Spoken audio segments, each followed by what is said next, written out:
In 1925, a child within the town of Nome, Alaska fell sick with diphtheria during a record-breaking blizzard. This incredibly infectious bacteria kills cells in the mouth, nose, and throat, and often leads to death. It threatened the women and children in the town as the disease spreads very quickly, and the only doctor within the town, Dr. Curtis Welch, had no access to the serum that would save these citizens' lives. An SOS call was sent out, and it was discovered that the closest serum was located in Anchorage, Alaska, located 537 miles away from where it was needed. Nome was only reachable by plane, train, or dog sled, and in the midst of the blizzard, the only viable option was a dog sled team.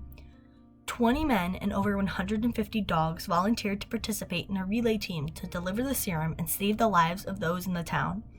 These 20 men all contributed to the life-saving run to deliver the serum safely, but Balto and his musher, Gunnar Kansen, remain the symbol of this heroic race in the public eye today. Balto and Gunnar are highlighted as the most significant of this race because they went above and beyond what they were meant to. In the height of the storm, Balto's team missed the next dog sled team in the race and completed the 53-mile journey to finally deliver the serum to the residents of Nome all by themselves. Physically exhausted, the team stumbled in at 5:30 in the morning with Gunnar temporarily blinded and barely able to stand up. Because of the heroism of the dog sledders and their dedication to help deliver the serum to Nome, a statue in Central Park was commissioned and dedicated to Balto.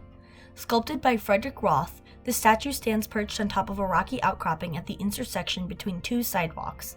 Made out of a dull bronze material, the statue has stood triumphantly for 90 years. The Balto statue uses the position, materials, and pose of Balto to show he is powerful and respectable, in order to prove to the human viewer that this dog is just as important as any human hero who would be commemorated in this way. The Balto statue commemorates Balto just as any human who has received a significant accomplishment would be.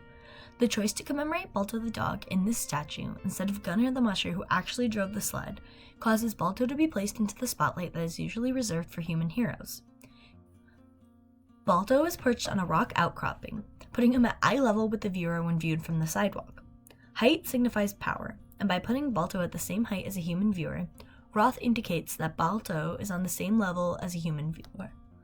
Balto's pose also conveys body language often shown by dogs. His chest is puffed out, his ears are perked forward, and he is staring attentively into the distance with his tongue out. The viewer doesn't have to be too familiar with dogs to realize that this body language conveys that Balto is confident and strong.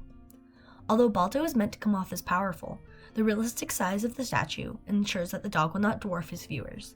By making the Balto statue close in size to an actual dog, Roth is able to make Balto a friendly and inviting stance as well.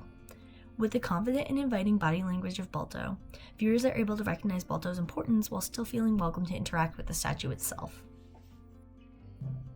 The Balto statue is designed so that its viewers are able to climb up the outcropping Balto is perched upon and touch the statue itself, allowing them to interact with Balto as if he is a real dog. The sense of touch adds an element to the statue, as one can go up and feel the lines that contour Balto's fur. You can see and feel the deep and shallow relief that makes this fur look realistic, and where Balto is touched the most, the color of the bronze that forms his body appears shinier and brighter in color. The statue having already been worn away in some spots, invite others to wander up to the statue and touch the same spots. Years of being interacted with show that Balto is meant to be a friendly and inviting statue. The viewer is encouraged to approach and touch the monument itself in order to fully experience it. Touching the statue connects the viewer and the piece of art, showing that the two are equal. It brings realism into the monument and gives those who interact with it the sense of Balto being alive, as Balto can be interacted with just as if he was real. The Balto statue in Central Park is the most popular piece of art dedicated to Balto. But why is this the piece that sticks out to the public? Balto's body was preserved after his death and can be seen on display in the Cleveland Museum of Natural History. He is shown within a glass case, his head pointed straight, tail turned down, and a blank stare on his face. Despite being a better rendition of what the famous sled dog actually looked like, Balto's body is a less popular place to visit in order to honor the sled dog. In the museum, Balto is not depicted with the same body language as he is within his statue in Central Park. He does not look excited or confident in reality, as he does within his statue's depiction. Balto's body also lacks the ability to be interacted with. Although the body is an actual dog. Viewers cannot touch or pose next to or around Balto's body within its protective glass casing.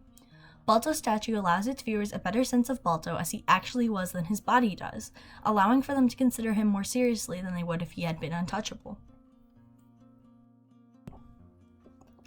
Balto's statue works well to commemorate the dog as a heroic figure that is equivalent to any human who is commemorated with a statue in the same way.